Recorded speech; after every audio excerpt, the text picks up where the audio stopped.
don't think time travel is biblical. Probably. But this morning, we're going to hear from one of our heroes of the Old Testament.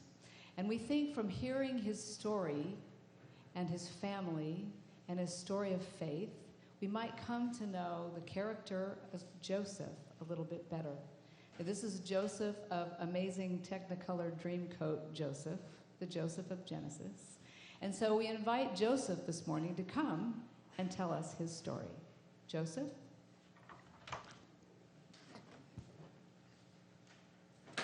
Hi, good morning. So I'm Joseph. You've learned about my great-grandparents, Abraham and Sarah. You learned about my dad and his 4 wives. Talk about dysfunctional family. Having 3 stepmothers, 10 stepbrothers, a bunch of stepsisters. But you know what? Despite everybody jockeying for the favorite position in the family, I was my dad's favorite. Not because Rachel, my mother, was my dad's favorite wife, or because I was the younger son. No, I was the only one that shared a special gift with my dad. We both dreamt.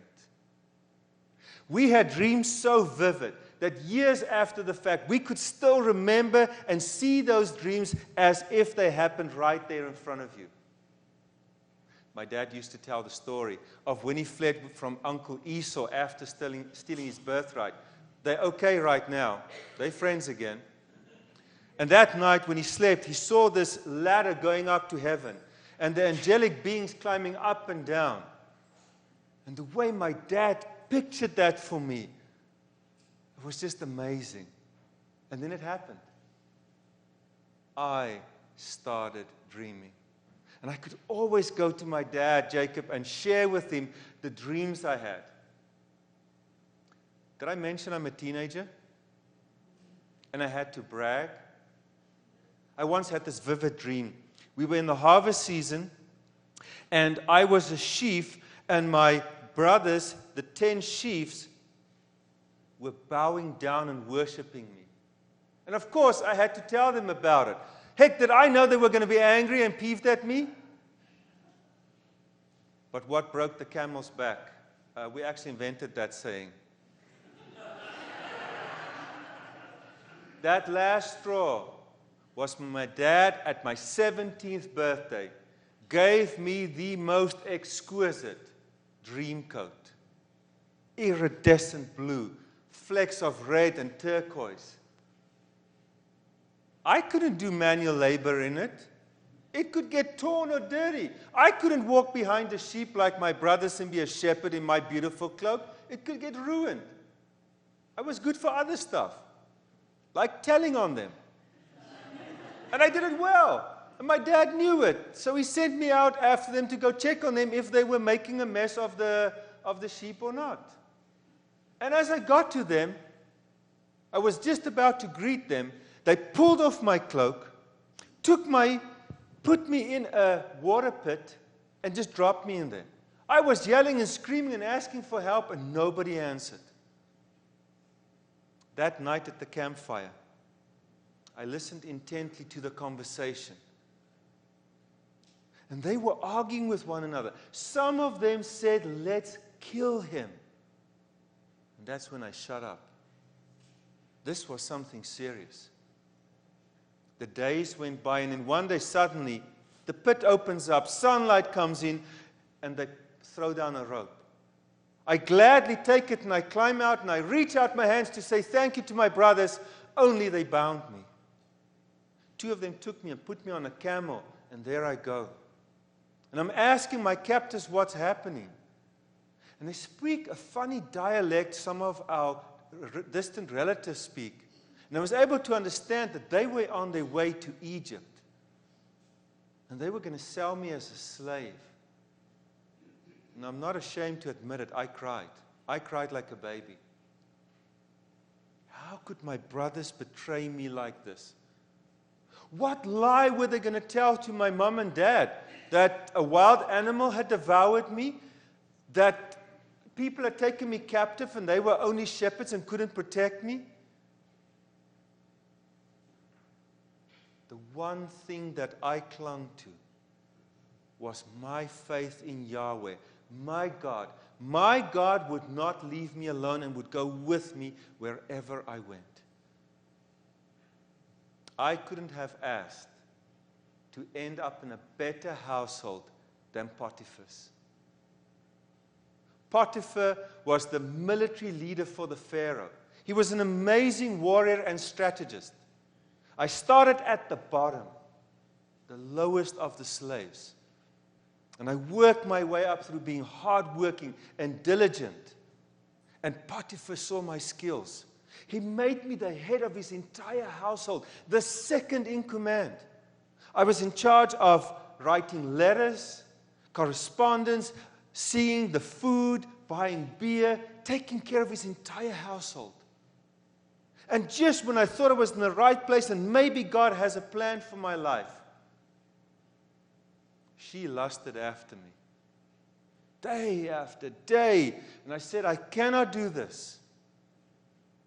And then she had the audacity to go to Potiphar and lie about me. He didn't believe me. He was so disappointed in me because he had trusted me. And again, I was bound. This time destined for prison. God, I had done everything right. I had worked my way up and now I'm going to prison. Why is this happening? In prison, I started as the newbie prisoner. But again, my determination and my hard work showed. And the warden of the prison soon made me his second in command. He could go home at night knowing that there would be no trouble in his prison. Rumor had it, we were the best behaved prisoners in the entire country. One day, totally out of the blue, the Pharaoh gets angry with his baker and his cupbearer and sends both of them to prison. Now, as luck would have it, I'm Joseph the dreamer. They both had a dream. And I could explain their dream to them. I'm just sorry the baker had to lose his head. I told the cupbearer. I pleaded with the cupbearer.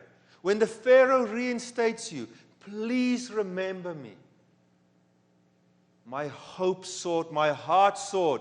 Maybe this was the way out of prison. And the days turned into weeks and into months, and I realized he'd forgotten me. 2 years later, suddenly they asked for me by name. They whisked me away in a chariot. They cut my beard, they clipped my hair, they put on a clean robe for me, take my prison rags away. And would you believe it? I'm at the Pharaoh's house, the ruler of all Israel, of all Egypt. Me, a lowly Israelite. And the Pharaoh says, I had a dream. Could you explain it to me? The cupbearer finally remembered me. And I was very clear with the Pharaoh, it's not me. It is the God that I worship that gives me the wisdom to interpret your dream. And the Pharaoh told me this dream that he had that worried him day and night, of the 7 fat cows swallowing up the 7 thin, skinny cows, and the 7 thick, full sheaves of grain swallowing up the withered, thin sheaves of grain. And I explained to the Pharaoh that there would be 7 years of abundance, that the Nile River would flood its banks, and that you would have a bumper crop, and then the rain would stop, and there would be no water, and no crops, and drought. And I knew God was with me because the Pharaoh listened to me. The Pharaoh listened to advice that he should gather a piece of the crop every year, put it away in silos, so that he could provide for his people for the next 7 years. And would you believe it? Potiphar steps forward, speaks on my behalf, testifies to my hard-working character, my work ethic. how planmatic I am, how organized I am. And right there on the spot, the Pharaoh makes me the second in command of the entire country. Gives me a golden seal.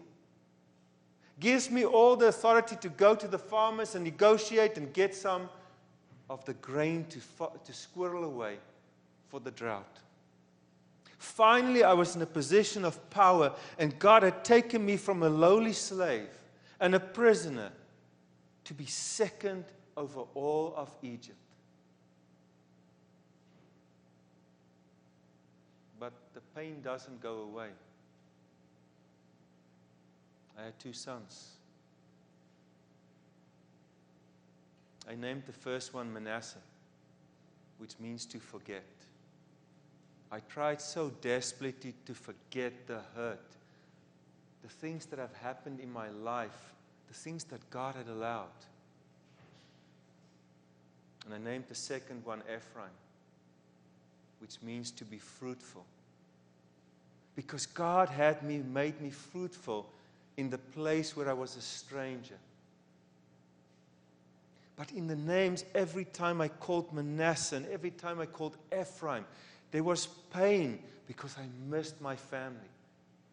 Yeah, even my miscreant brothers, I missed them. How I longed to be reunited with them, but how would that happen? But God was working. Silently, quietly, behind the scenes, God was orchestrating everything. And our journey would cross paths again. For the second year into the drought, now 9 years later, we had all the storehouses of food in the world, it seemed like, was coming to buy food from us. They showed up, the 10 of them. I recognized them because of their accent. I knew they were Israelites. I knew they were my brothers. I wanted so desperately just to blurt it out, it's me, the one you sold into slavery, but could I trust them? Had they really changed in all these years? I fished for information. How's Dad doing? How's Mom doing? I discovered that I have a brother, a blood brother, Benjamin, that my mother, Rachel, had died at childbirth. Oh, how I so desperately wanted to see my dad and my brother. So I sent them home. And I said, next time when you come back, bring Benjamin with you. I knew they would be back. They were hungry. And right as rain, well, there was no rain. The next year, they were there again, bowing in front of me, exactly the thing I had dreamt as a young teenager. This time they brought Benjamin. And I had to keep it together. I had to leave the room and go cry outside. The entire household heard how broken up I was. And I had to test were they for real. I sent them home with food. But I took my gold cup and I put it in Benjamin's bag. And just as they left Memphis, I sent my soldiers after them. I put back all their money and the gold cup. And would you believe it? Judah said, I will give my life for my brother. Because if another son is taken away from my father, surely he will die. That's the moment that I knew that they had changed. And I just blurted it out. It's me, it's Joseph. And they couldn't believe it. And I shared with them all the great things that God had done. That you had intended it for harm. But God had intended this for good. Because God sent me to Egypt to prepare the way that not just Joseph, me, but you and your children and your wives and dad could be saved. 70 people. That the promise that God had made to granddad Abraham and Sarah, that promise could come true. That God could preserve our lives. You don't know how angry I've been at you. How frustrated I've been with God for allowing this. But finally, I see why I am in Egypt. So I went to the Pharaoh. And I said, these are my brothers. They sold me as a slave, and I forgive them. And I would love nothing more than their children and their spouses and my family to come here. And the Pharaoh said, bring them. We'll bring them to the land of Goshen, where they can become sheep herders. When I heard my dad was on the way, I jumped in my chariot, spurring on the horses. And for the first time in 13 years, I was able to hug my dad.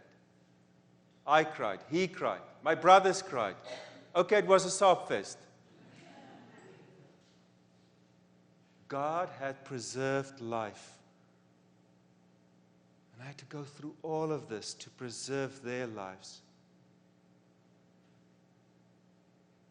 But God promised to my father that one day we would leave the land of Egypt and go back to the land of promise, to Canaan.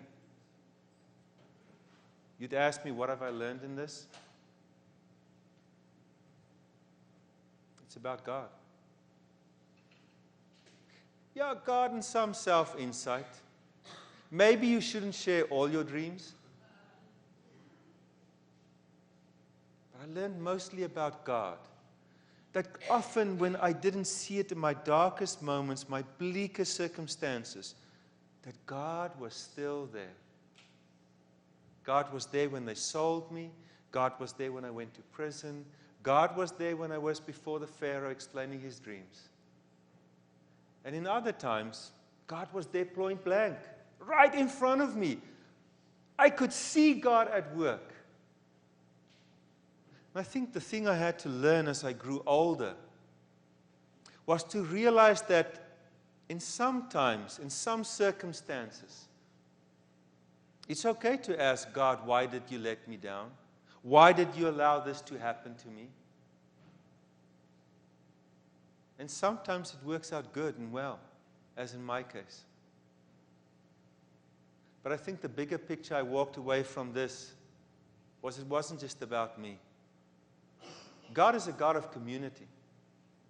A God who cares about me, Joseph, but my entire family, my brothers, my nephews and nieces. God is a God who comes to save not just the individual, but an entire tribe, an entire family, an entire history. You've heard my story. You've heard how God was there every single moment, even when I didn't see God. So let me ask you, where has God shown up in your trouble? Where's God shown up in your broken relationships? Where's God shown up when there's death? Do you see God? Do you trust that God walks every single step of the way with you?